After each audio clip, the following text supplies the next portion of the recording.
Êtes-vous un haut potentiel émotionnel? Avez-vous les critères qui effectivement vont vous aider à booster votre activité?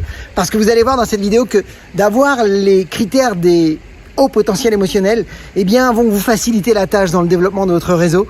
Alors bien sûr que par nature, un marketeur de réseau est déjà un HPE, un haut potentiel émotionnel, mais à quel point vous êtes un HPE? Et vous allez découvrir justement 5 critères à auto-évaluer dans cette petite vidéo.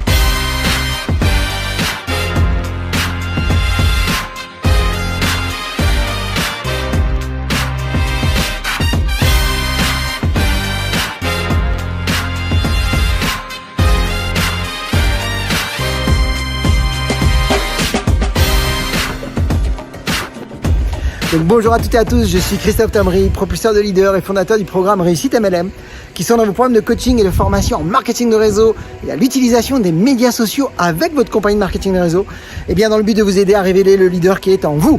Sachez tout d'abord que si vous voulez aller plus loin, recevoir des vidéos régulièrement, et bien vous avez la possibilité de vous abonner à notre chaîne YouTube Christophe Tamry, et dans le lien au-dessus qui vient d'apparaître, là où qui va apparaître, et bien sachez que vous avez la possibilité d'accéder à une webconférence 100% gratuite sur les 4 étapes pour devenir un pro en marketing de réseau et en vivre à 100%.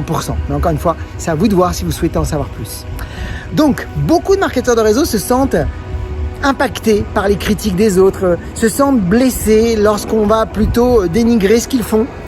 Et effectivement, certains peuvent perdre pied, certains sont un peu déstabilisés. Et j'aimerais vous montrer aujourd'hui qu'il n'y a aucun hasard. En fait, si aujourd'hui vous êtes dans le marketing de réseau, comme je dis souvent, c'est que le marketing de réseau vous a choisi.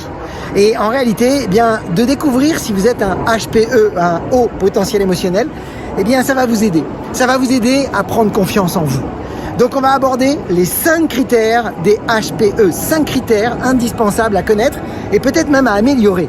Donc, on va voir qu'effectivement, de découvrir, si vous êtes un HPE, un haut potentiel émotionnel, ça va vous aider pour plusieurs raisons. Ça va vous permettre de vous découvrir un petit peu, de faire connaissance vraiment avec vous sur certains de ces critères. Ça va vous aider aussi à faire sens. Ça va faire sens avec votre réalité. Vous allez comprendre pourquoi aujourd'hui vous êtes dans le marketing de réseau. Vous allez voir pourquoi il n'y a aucun hasard. C'est que vous avez déjà des caractéristiques en vous, des critères, des qualités qui sont déjà destinées à pouvoir performer dans le marketing de réseau. Et vous allez comprendre que effectivement, si vous êtes aujourd'hui en train de faire ce que vous faites, c'est normal, c'est déjà en vous. Ce sont des critères qui sont familiers chez vous.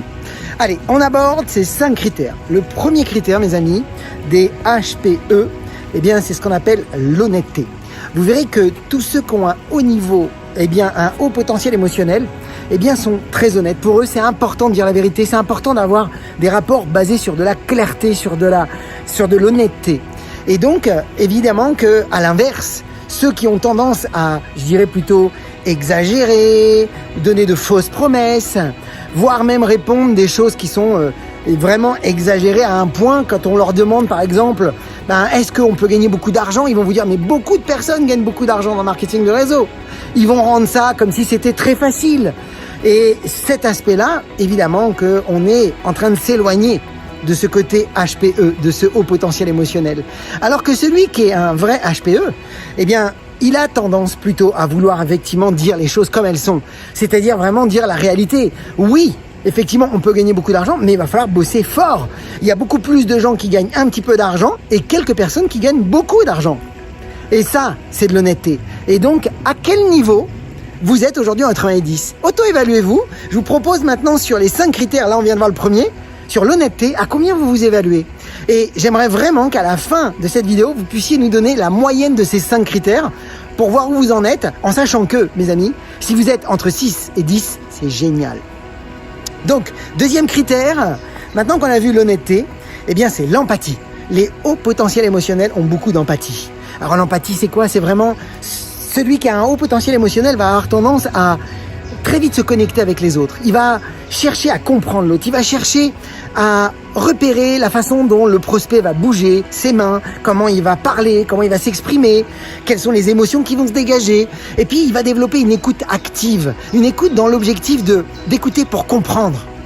Alors que celui qui a un bas niveau de potentiel émotionnel, il va plutôt tendance à avoir envie de parler plutôt de ce que lui vit aujourd'hui avec le marketing de réseau, ce qui l'excite, ce qui l'enthousiasme. Il va pas chercher à comprendre l'autre, il va pas chercher à comprendre les besoins, il va plutôt vouloir exprimer ce qui l'excite et ce qu'il trouve génial. Et puis quand il va écouter, il va avoir plutôt tendance à écouter plutôt pour parler que d'écouter pour comprendre.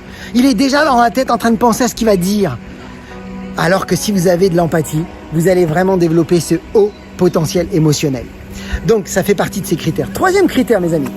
Après avoir vu l'honnêteté, l'empathie, eh bien, ce qu'on appelle la résilience, la capacité à se remobiliser. Les hauts potentiels émotionnels, eh bien, sont très résilients. Ils ont tendance à se remobiliser très vite. Ils ont tendance à se sentir 100% responsables de ce qui leur arrive. Alors qu'à l'inverse, celui qui a un bas potentiel émotionnel, il a plutôt tendance à être dans la plainte, dans la justification, dans les excuses. Il va être plutôt dans une démarche plutôt vraiment de subir au lieu d'être dans le contrôle de son business.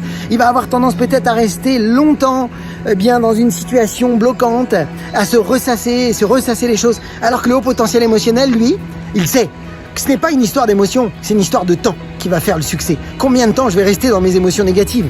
C'est pas le nombre de fois où on a des émotions négatives qui est important, c'est au nombre de temps où on va y rester. Donc les hauts potentiels émotionnels restent très peu de temps et se remobilisent très vite. À quel point vous êtes entre 1 et 10? Quatrième critère, mes amis, on a vu l'honnêteté, on a vu l'empathie, on a vu effectivement l'importance effectivement de cette résilience. Le quatrième critère des hauts potentiels émotionnels, c'est ce qu'on appelle tout simplement l'ouverture d'esprit. À quel point vous êtes ouvert d'esprit? Alors j'ai envie de vous dire, par nature, en tant que marketeur de réseau, vous avez déjà ça, vous avez une ouverture d'esprit géniale. Vous avez déjà su vous ouvrir à un nouveau modèle d'affaires. C'est juste fantastique. Mais encore aujourd'hui, à quel point vous êtes prêt à être ouvert d'esprit, flexible? Les hauts potentiels émotionnels sont très flexibles. C'est-à-dire qu'ils sont souples avec eux-mêmes. Ils ont une conscience de la réalité. Ils développent ce qu'on appelle de l'acuité sensorielle. C'est-à-dire qu'ils acceptent les choses telles qu'elles sont et ils sont prêts à se remettre en question. Alors que ceux qui ont un bas potentiel émotionnel, eh bien, eux ont tendance plutôt, je dirais, à rester pris par des résistances, des blocages au changement. Des fois, ils ont de l'arrogance en disant « ouais, je connais déjà ». Ou alors, des fois, ils sont basés sur des vieux schémas en disant « c'est bon, moi, on a toujours fait comme ça, pourquoi changer ?» En fait, ce type de schéma, eh bien, démontre un bas potentiel émotionnel. Les hauts potentiels émotionnels sont prêts au changement, sont coachables, sont vraiment capables de réadapter leur trajectoire très rapidement. À quel point vous êtes aujourd'hui entre 1 et 10? Et donc maintenant, on va aborder le cinquième critère. Eh bien, le cinquième critère, mes amis, c'est ce qu'on appelle l'automotivation. À quel point vous êtes capable d'administrer et de vous automotiver et de faire votre travail comme un véritable professionnel. J'adore cette expression, comme on dit souvent, que dans le marketing de réseau, il n'y a pas mieux que de devenir son pire patron et son meilleur salarié. Alors que celui qui a un bas potentiel émotionnel va avoir tendance à être stimulé, poussé, challengé, va être irrégulier. Alors que si vous êtes dans un haut potentiel émotionnel, eh bien, vous allez garder une vraie constance, une vraie logique de travail. Et vous allez avoir vraiment cette conscience, encore une fois, de ces effets cumulés que vous allez pouvoir mettre en place, de cette constance qui amène les résultats sur le moyen long terme, de cette habitude de mettre des rituels qui va vous transformer intérieurement, alors que celui qui est dans un bas potentiel émotionnel, encore une fois, va avoir tendance justement à avoir besoin d'être vraiment challengé, d'avoir vraiment quelqu'un derrière qui le pousse. À quel point vous êtes aujourd'hui entre 1 et 10 sur ce critère? Voilà mes amis, vous avez 5 critères à auto-évaluer. Dès que vous avez les chiffres, faites votre moyenne et franchement, je serais ravi de vous lire dans les commentaires. Dites-nous vraiment à quel point vous êtes un haut potentiel émotionnel entre 1 et 10. Si vous êtes entre 6 et 10, c'est super. Vous pouvez faire monter en fait encore une fois votre haut potentiel émotionnel en focalisant sur ces 5 critères. Et puis pour ma part, j'ai envie de vous dire, partagez cette vidéo dans l'équipe parce que vous le savez, ça va les aider. Pour ma part, je vous souhaite beaucoup de ventes, beaucoup de recrutement, beaucoup de duplication. Et puis comme toujours, osez faire ce que vous avez jamais fait. Croyez en vous et surtout, agissez pour révéler le leader qui est en vous. À très vite.